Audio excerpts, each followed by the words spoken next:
Hi guys, welcome back to my channel. I'm Marty Pettiford with eXp Realty, and today I'm here again with my preferred lender, Myron Fears from Guaranteed Rate. And today we're going to be talking to you all about down payment assistance programs, some pros and cons, and what you can look out for if that program fits your needs.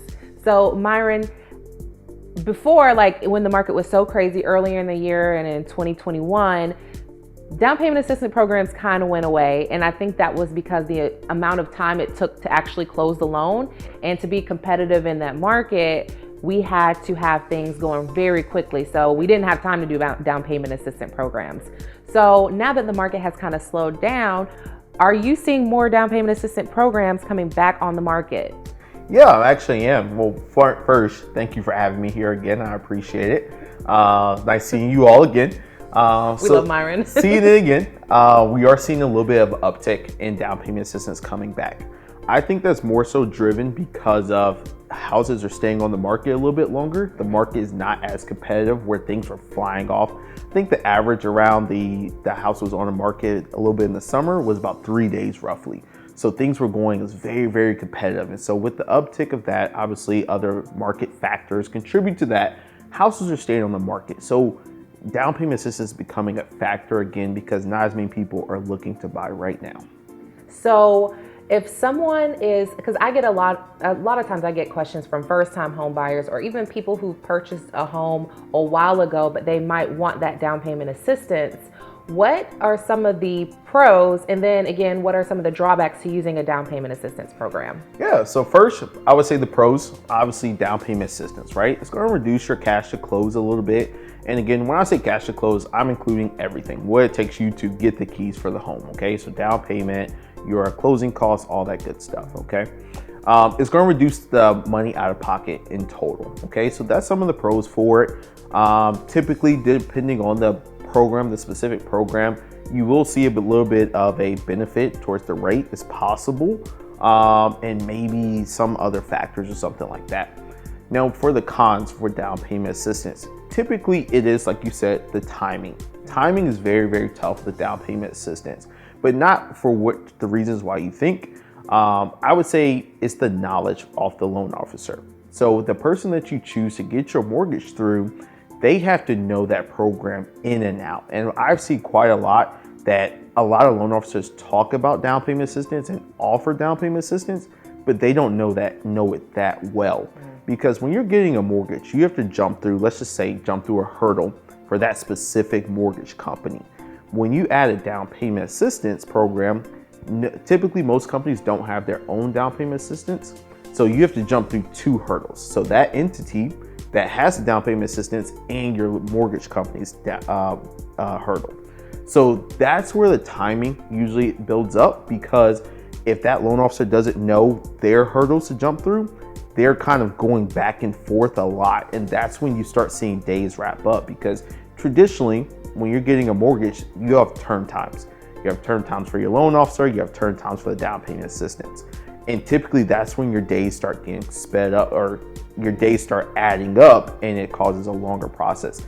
And that's why we didn't see it a lot when the houses were going fast, because it's statistically, you can't close as fast because you're jumping through those 2 hurdles. So when you say turn times, those are like turnaround? Yes, turnarounds. So, I typically work pretty fast, right? As soon as it hits my desk, I'm on it. I don't really have turn times.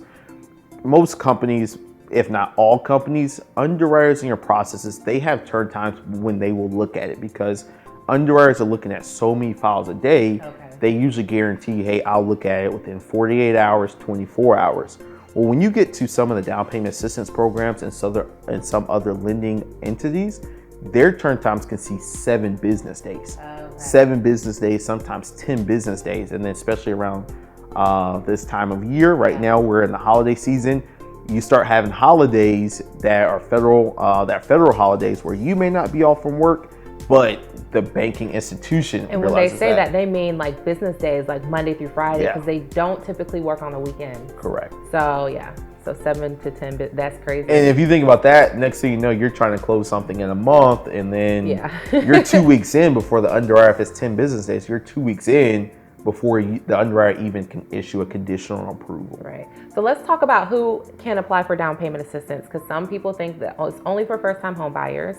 And like what people don't know is sometimes first-time home buyers can mean like you haven't purchased a home, right, or haven't owned a home in like the last 3 years, right? Yep, Am I right? That's 100% right. Okay. So typically what we see is, and like kind of almost a good rule of thumb for me is, have you had interest in a home within the last 3 years? Meaning, hey, are you a co-borrower, you're a borrower?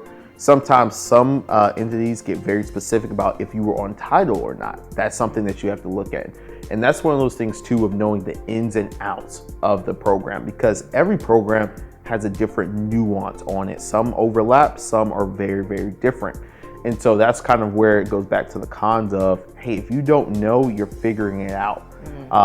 You know, typically first-time home buyers typically always are okay for down payment assistance.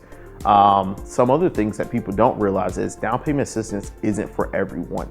And what I mean by that is pretty much a lot of the down payment assistance, I'm not going to say 100%, but like 95% of them have income restrictions. Meaning that if you make over a certain amount of money, you cannot get this down payment assistance. Even if you need it to get the house, they will not allow it. It's a hard stop on there. So that's where a lot of times I see, especially in our market, a little bit higher average income, we run into that quite a bit. Secondly, a lot of down payment assistance have asset restrictions. So they will actually say, if you, let's say it's your retirement or something like that, they may say, hey, you have too much money for our down payment assistance, so you cannot use it at all. And so down payment assistance can be for everyone, but it's very, very specific mold and bucket that you have to fit into for that specific entity. And there's so many that you almost are finding the right bucket to be in. Yeah, so it could be like conflicting interests.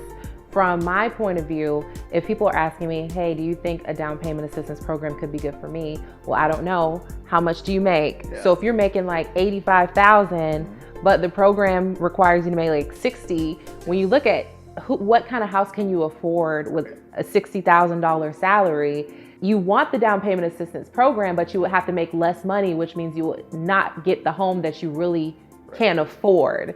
So in that terms, it's kind of like, you know, it's like a seesaw. Yeah. You're like teetering on the line of affordability. And it's finding that balance too, because one other thing I did not mention is that a lot of down payment assistance actually have purchase price limits too.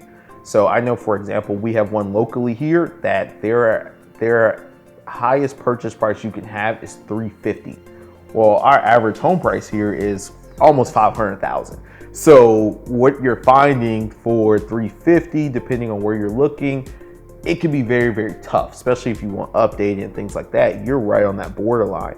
Now they change their guidelines sometimes, but that's on a year-to-year basis. Yeah. For one, it was like $325,000 or something like that. And again, it's just really tough to find that, hey, I'm in that purchase price limit, I'm in that income limit, and then I'm in that assets limit of finding that specific bucket where you want to find your home. Because again, with the less houses being on the market, is very, very hard to find that. Yeah. So that was a good summary of down payment assistance programs. Long story short, talk to your lender. Make sure the lender that you're talking to knows the down payment assistance programs in and out. So when they say, yes, you can use this program, it should be a seamless transaction, just like any other transaction. So thank you again for bringing all that wealth of knowledge to the channel, to all the people out there. If you've gotten value from this video, make sure to give it a like, subscribe to the channel if you haven't done so already. If you want to get in touch with Myron and learn more information about how to apply for a home loan, his information is in the description below. And as for me, you can find me on Instagram, Facebook, Twitter, TikTok at Marty Loves Homes.